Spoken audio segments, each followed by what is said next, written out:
Olá, galerinha do nono ano, estamos aqui para nossa aula, né? Hoje nós vamos falar sobre a unidade 1 do livro do terceiro bimestre, que fala sobre modernismo na arte brasileira.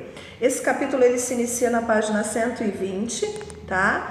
E ele começa falando um pouquinho do modernismo, né? O momento que se iniciou, né? O modernismo.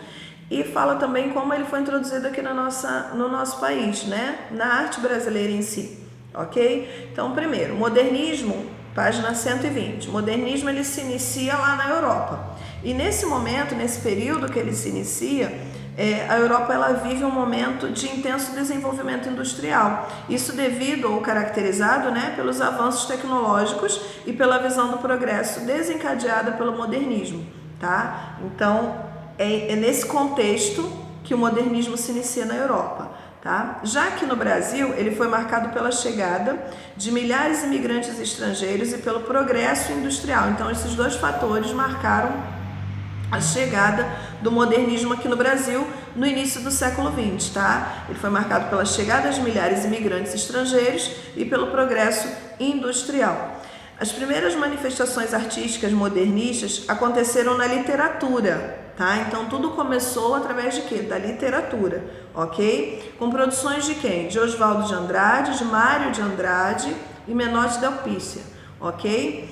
Então esses introduziram o modernismo na arte brasileira, ok? Através de quê? Da literatura, ok? Seguindo, ainda na página 120, fala do início do modernismo no Brasil, tá? Começa contando como tudo iniciou, tá? Então, desde o romantismo, no século XX, artistas começaram a assumir um posicionamento crítico em relação aos padrões e às convenções acadêmicas.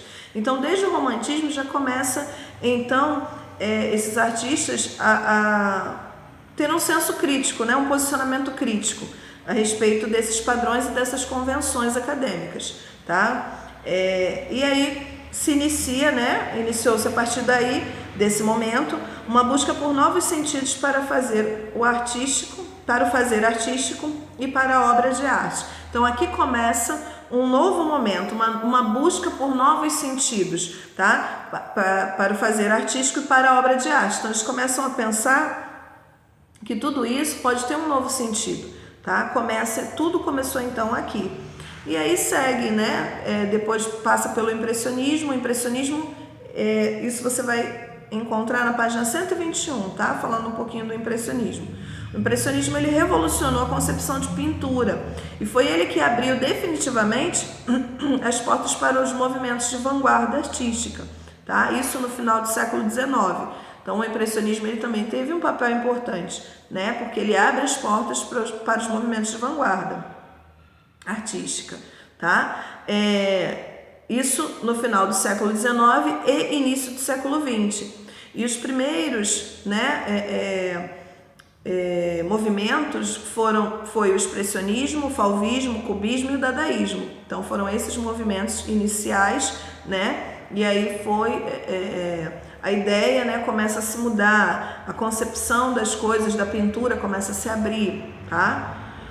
Os movimentos de vanguarda pretendiam romper com a forma de concepção artística acadêmica. Então, esses movimentos de vanguarda, eles vêm justamente para isso, para que haja essa ruptura, para romper com essa concepção que eles tinham antes, né, da concepção da arte, concepção artística acadêmica. Então, eles vêm para justamente romper com isso, não concebendo mais a arte como uma mera representação da realidade. Então, eles agora não acham ou não querem, né? Eles não aceitam na realidade que a arte ela venha a ser representada como uma mera representação da realidade. Eles não querem mais isso, eles querem romper com isso, tá?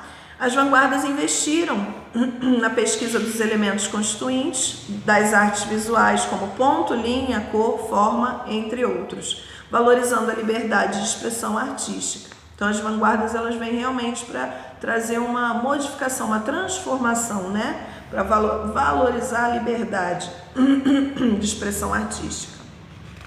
Seguindo lá para a página 122, aqui começa então a se falar um pouquinho do modernismo aqui no Brasil, tá? Então foi nesse cenário aí pelo qual nós estamos, do qual nós estávamos falando, né? Foi nesse cenário artístico que, no caso europeu, tá, gente? Foi nesse cenário artístico europeu que, influenciados por todas essas mudanças vanguardistas na concepção da arte, Lázaro Segel e Anita Malfatti criaram suas obras e trouxeram para o Brasil as primeiras exposições de artes visuais modernistas. Então, quem deu o pontapé inicial toda essa história aí, né, no início desse modernismo aqui no Brasil, foi Segel e Anita Malfatti. Tá? Eles vêm trazendo algumas de suas obras para cá e fazendo uma exposição dessas artes visuais modernistas, ok?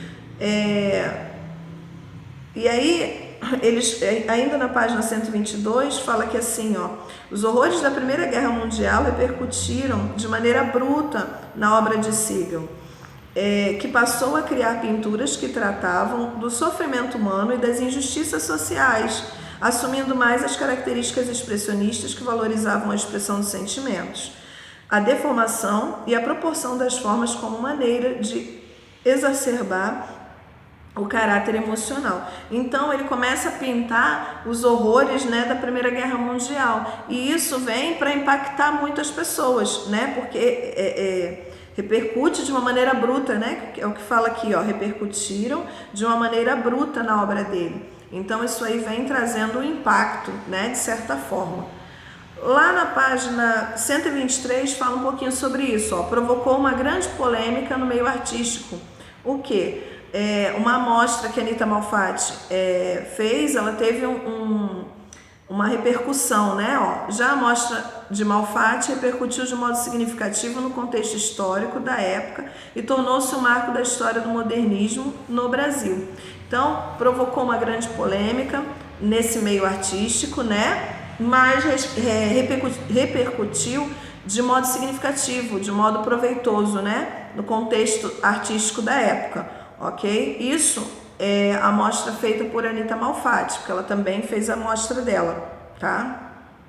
Ó, em 1917, a artista inaugurou uma exposição na cidade de São Paulo e essa exposição provocou uma grande polêmica nesse meio artístico. Então, foi a exposição de Malfatti, de Anita, que proporcionou essa repercussão, né?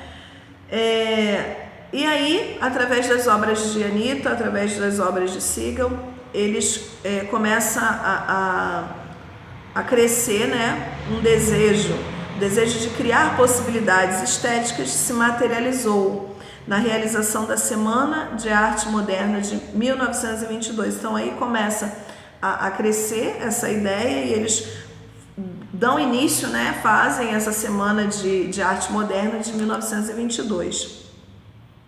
Essa semana ela teve participação de vários artistas, tá? Tanto de literatura, né, quanto pintores e assim por diante, tá?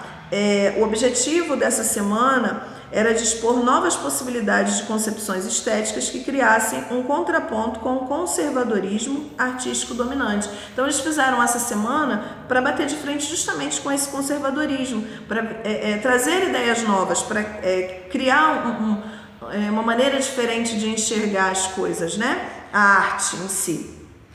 Então eles vêm com esse intuito, tá? Seguindo lá na página 124, tá dizendo assim, ó, a semana de 22 foi um marco de rompimento com o academicismo e o conservadorismo estético predominante nas artes visuais. Então ela vem, a semana de 22, ela vem justamente para romper com esse academicismo, com esse conservadorismo, tá?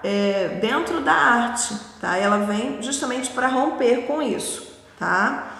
Seguindo ainda na página 124, fala assim, ó, a Semana de Arte Moderna aconteceu no período de 13 a 18 de fevereiro de 1922, no Teatro Municipal de São Paulo. A mostra reuniu cerca de 1000 obras e sessões de música e literatura.